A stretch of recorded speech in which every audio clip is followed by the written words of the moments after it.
So, hello everyone. I just want to be sure that I can zap. So next, previous. Okay, I got it. So, hello everyone, and thanks for you for time to be there. I know that it's the end of the week, and everyone is a little bit tired. So, thanks for you to be there.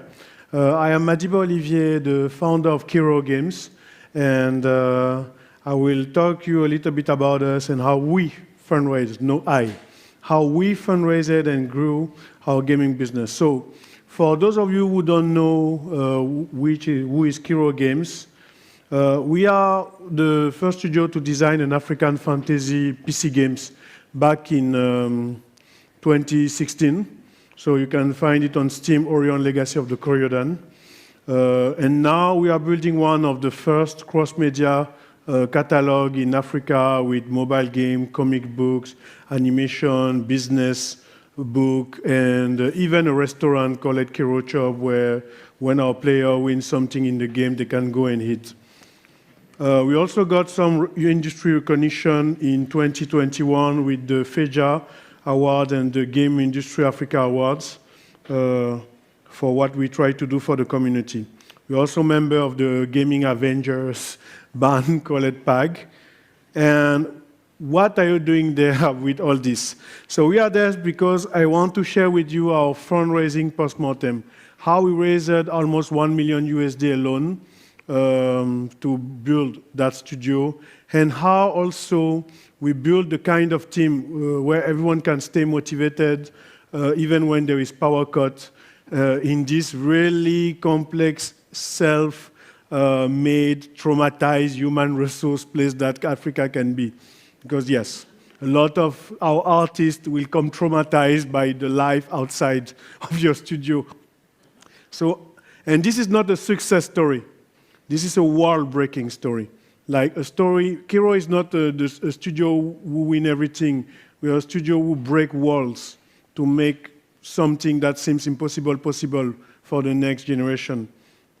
And it's not our story alone. It's the story of most of the African studio that we meet there.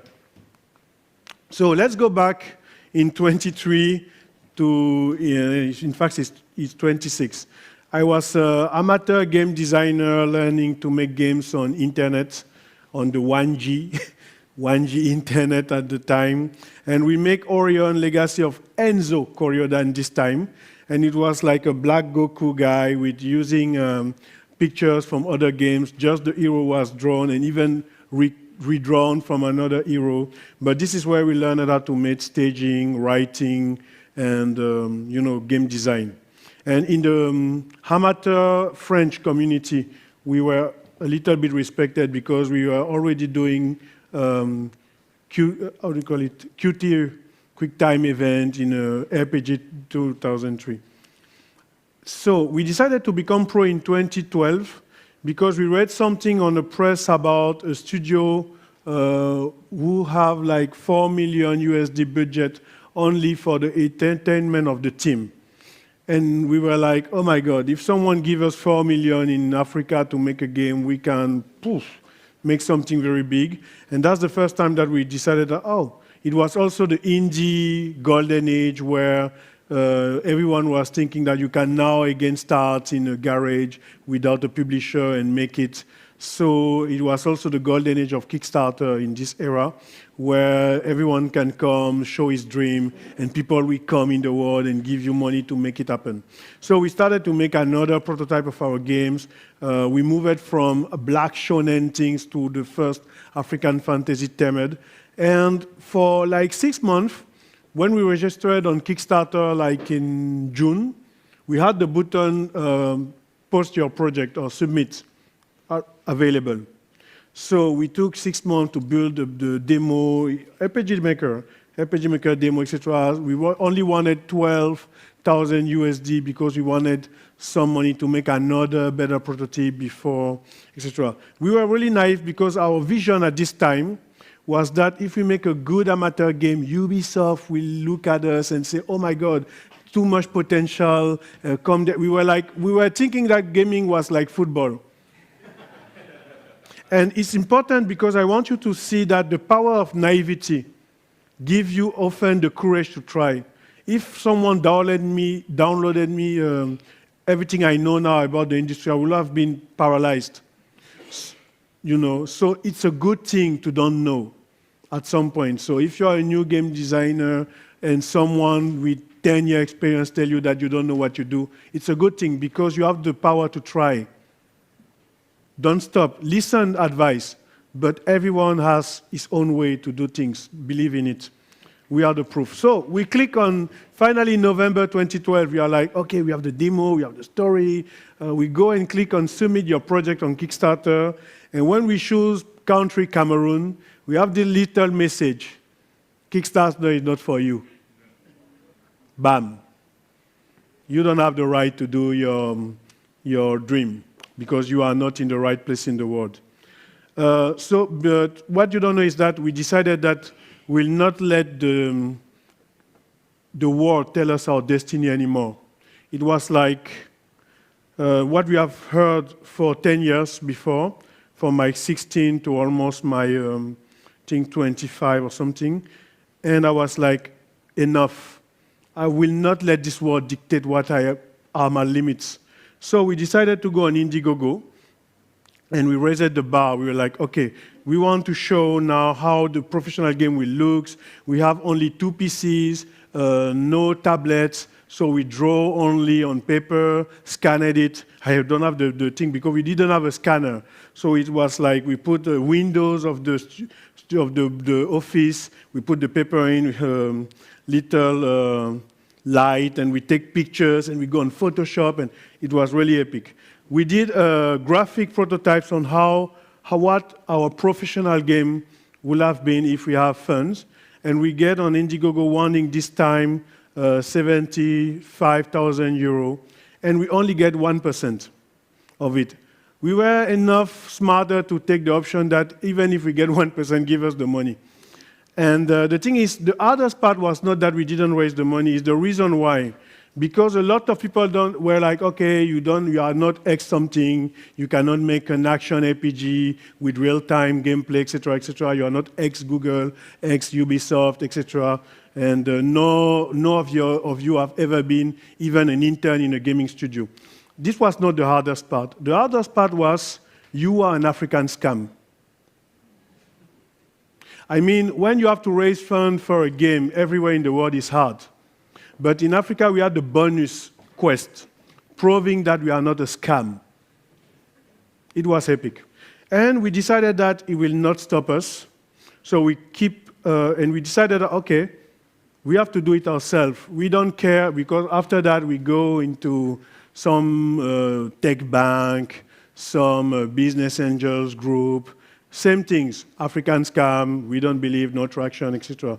So at the point we say that the guys at Wall Street have the same brain cells than us. How did they do to raise money? And we invented literally 2 nights, the equity crowdfunding alone. It didn't have a name at this time in 2013. And we raised 50,000 USD in 6 months alone with emails, YouTube. I will explain it how we do it later. And this is how we break the funding wall. We opened Kiroo Games, but we needed 200,000 USD to make a real professional game. But we only have 50,000 in 2013 when we opened our studio. So we have to build and raise at the same time. I decided to literally sleep at my office. This is my survival pack. Like the pool was offered by my grandma, etc. I have a house, by the way. But I decided that, guys, we will crunch from day one.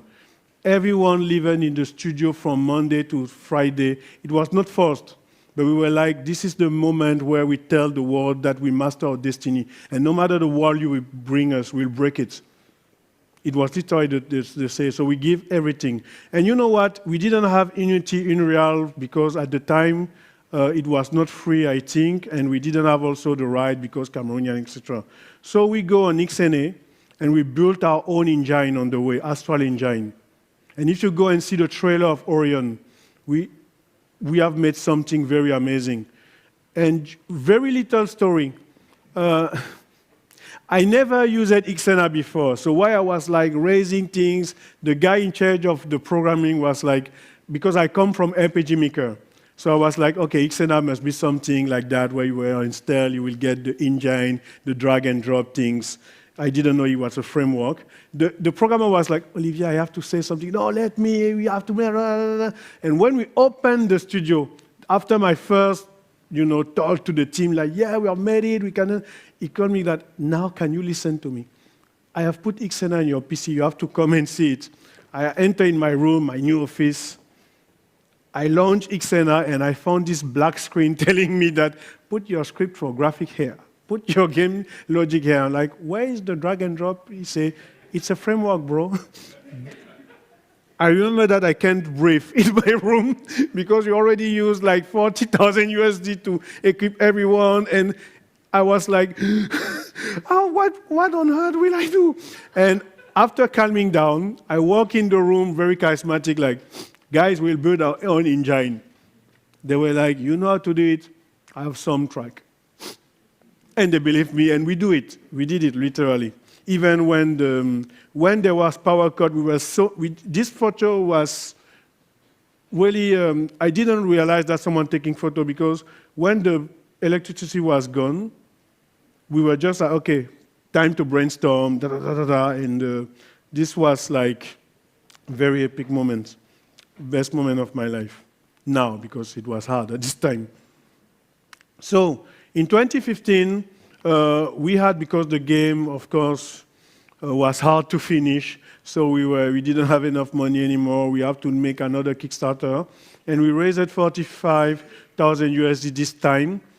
And this time we were not eligible as Cameroonian, but we had a French publisher, so he was the one submitting the project, and we get some part of the money to finish the game.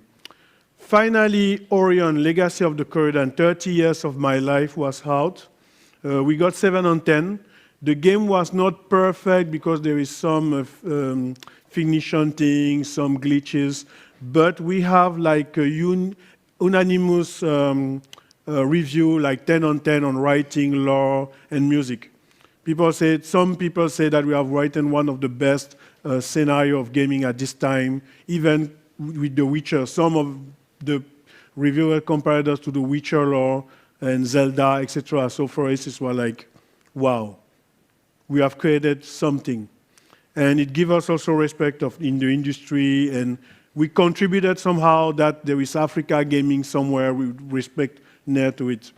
And it was also the beginning of the marketing hell, because in our naivety and amateurism, we counted on the natural buzz of an African game, and we discovered that no, it's not how things works, and it was hard to sell the game at this point, and the publisher was not enough aggressive too.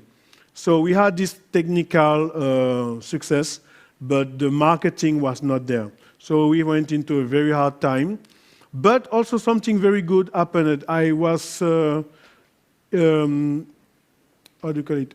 There was this yearly program, Young African Leadership Initiative, by President Obama at the time, where every year 1,000 young Africans go in United States in really prestigious universities, and they teach us they teach us good things about how to. This is the first time I heard about IPO, VC, etc. So we didn't even know about it. Like there was an IPO things, stake, etc. But they also teach us the real stakes of our continent, because we were in our bubble. And I made the first cultural shift at Kiroo Games. We were a linear creative process, idea, prototype, deliver, and pray that it works. And now we become a design-driven company where, human-centered. We understood the logic of understand the psychology of your players before even starting to make game design, etc. And it gave us a lot of advantage. And we went out of this shifting with another view. We started in 2013 with the idea to become just a Ubisoft in Africa. But we realized that we have more to do than that. we cannot just entertain people. We have to do more. We have to launch something bigger. We have to make something Pan-African, cross-media, etc. And this is something you will see a lot in a lot of African studio, at least in the Western Africa, because it's based on what we see on the ground, and I will explain it later. But when I was explaining it on Slush, same logic, in 2017, investors VC said that no, this level of diversification is not possible in Africa. We have never seen that. It's lack of focus, blah, blah, blah, blah. And you don't have traction. This word, traction. This is my new world that I want to break for the next generation, this traction thing. It's good to have traction, understand me well, but I will explain it later. So we decided to prototype everything to show that we know how to execute what we say, so we are not dreaming without any pragmatism behind it. But it was never enough. And at some point, even when we proved that you can do it, they said it's lack of focus. You are not focused, etc., etc. So we decided that we will do it again. So this time, let's raise $1 million USD alone again, but we will do it with our own equity crowdfunding technology that we called Kiro Ubuntu. And today, the Cameroonian government wants us to make it a global thing in the country and even in the region. And what's happened is like 490 young African invested from 500 to 1,000 USD on us. And this is how we raised it so far, 650,000 USD alone since 2019. It's still hard because you have to raise while building again, but it shows us that somehow our own generation believe in us. Not us Kiro, but us African builders. All of us who are fighting for something greater than just gaming that I will explain now. So what have we done with this investment? Exactly what people said it was impossible. We have made mobile games that are really well reviewed with a lot of downloads. We have made 9 volumes of comic book that had like 20 to 30 years of exploitation possible. We have made animation deals with best studios in France. And we have designed our own technology to monetize game with mobile money. I think we are one of the most advanced mobile money integration in gaming. And we also have built our own customer relationship management in Africa. We have done it with this little funding. And we also some KPI also to show that we know how to monetize, return, etc. This is what we have done. So let's go basic on how to raise money like Kiro, because this is the first part of the talk, and we'll accelerate. First, if you are a founder who want to raise a loan when VC, banks, friends, etc. tell you you cannot, you have to understand your market and how capital market works. You have to understand, you have to get outside of just being a game designer and start to think a little bit like Wall Street guy. Then you have to be pragmatic and enough to know, okay, if someone give me 100,000 K, how can I turn it into 1.5 million someday? And this can be very long and complex, okay? But you have to know it. You cannot just say, I have this crazy idea in my mind and we'll make a killer game. You have also to split your needs into phase. If you need 100,000 USD, you will not need everything at the beginning. You need something to install, something to build, etc. So cut your needs. It helps you to know the minimum money you have to raise to start and build trust for the investors. Then there is this part where you just have to devise your own company into shares. People in Wall Street love to do like this is magic, but something I learned is that when you are an engineer in coding, you can understand anything very easily and explain it like kids. Of course, I respect their work. There's 10 years of expertise to do something, but at the basic, it's just a rule of 3 and common sense. Okay, let's just say that you want to never sell more than 10 or 25% of your company when you start, because you will raise more again, and you don't. And the more or less you open, the best is it. So let's say that you want to raise 200,000 USD, and you have 1 million shares in your company, and you are ready to sell 20%. It's just make logical that 20% will give you 200,000 shares to sell. And if you want to raise this amount of money, you just made a rule of 3, and it gives you the value of the share you sell. You will have guardian of the right duty of valuation coming to you and say you are overvalued, etc. So I don't care about them. Because that's the same guy who gave money to the Thanatos Challenge, a scandal somewhere, so don't care about them. Evolve, because one problem you will have is if you make your simulation and your company do well and you have 1 million profits, your investor will feel that, man, we give you 200,000 USD, and when profit come, you have 800,000, and we only have 200,000. It's not interesting enough to invest on you. What you do is to create special class shares for them, telling them that until you guys get 3 times your investment or 2 times, depending on your simulation, you will get the most part of the benefits, of the profits of the company.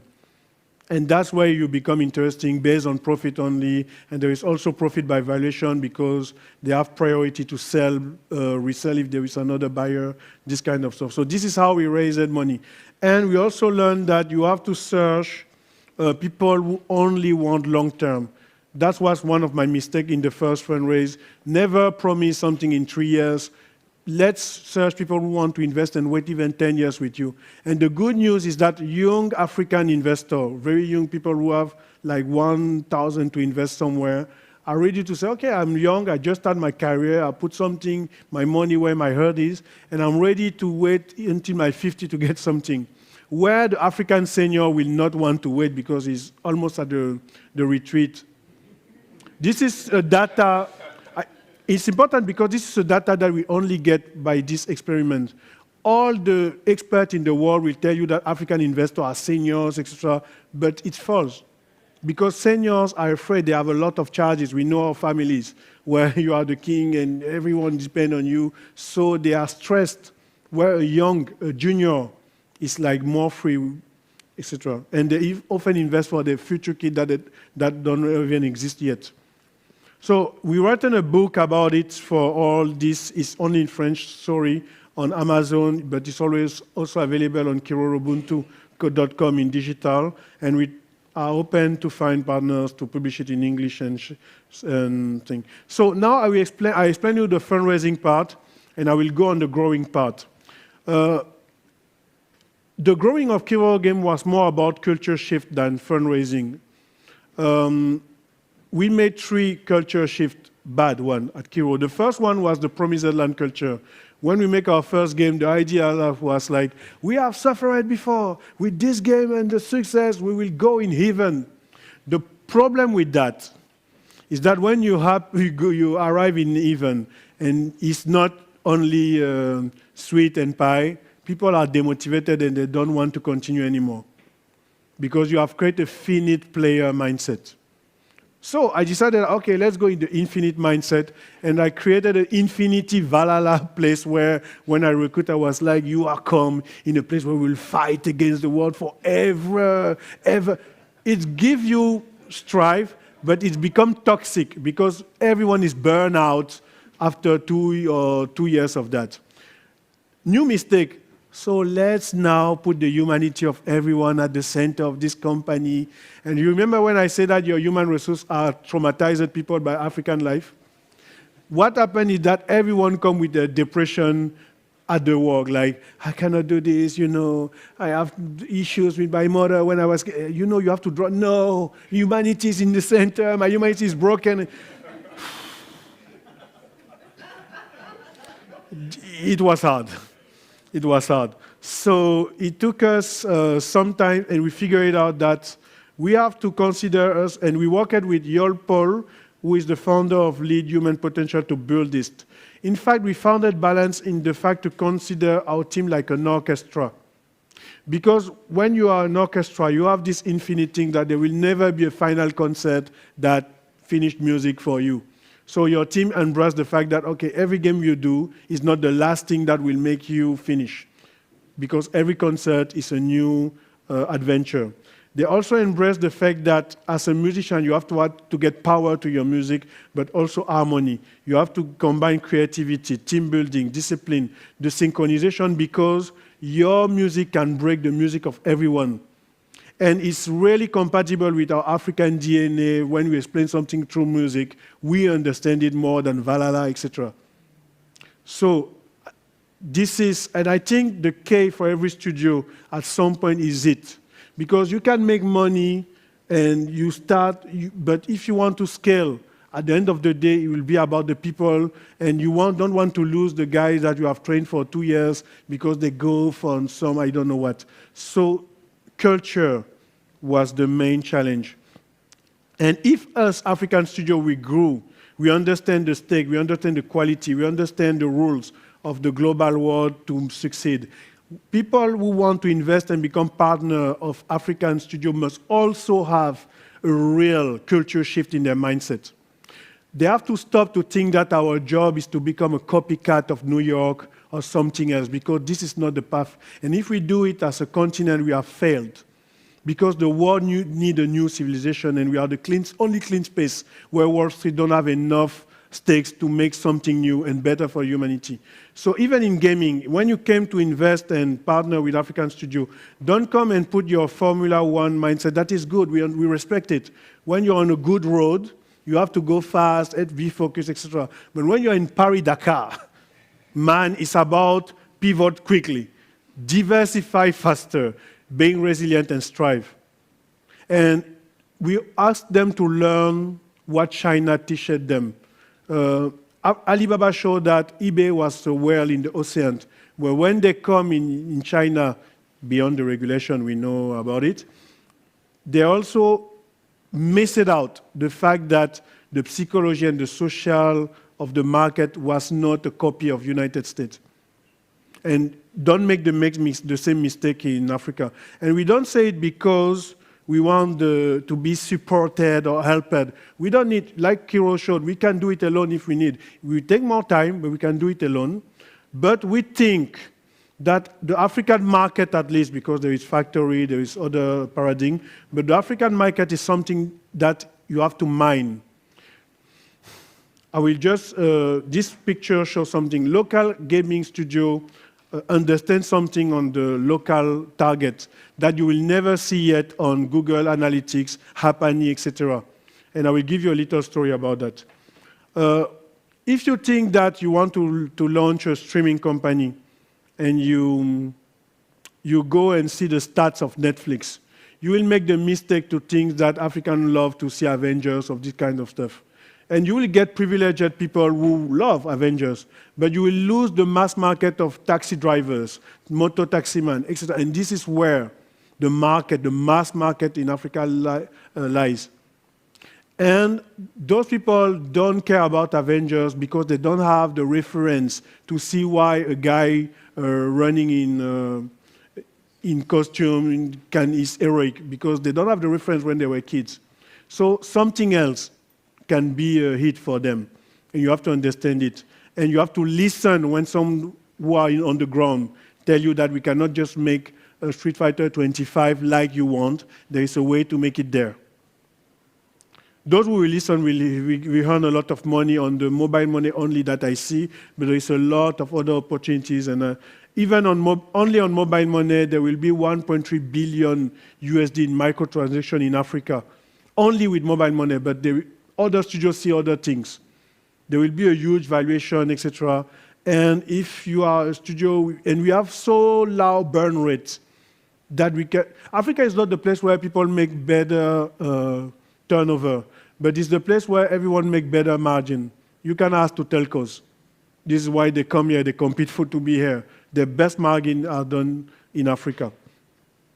But we welcome other games in the African market. We welcome the fact that we have to focus on games and not be maybe social, but we are not in Europe. We are not in United States.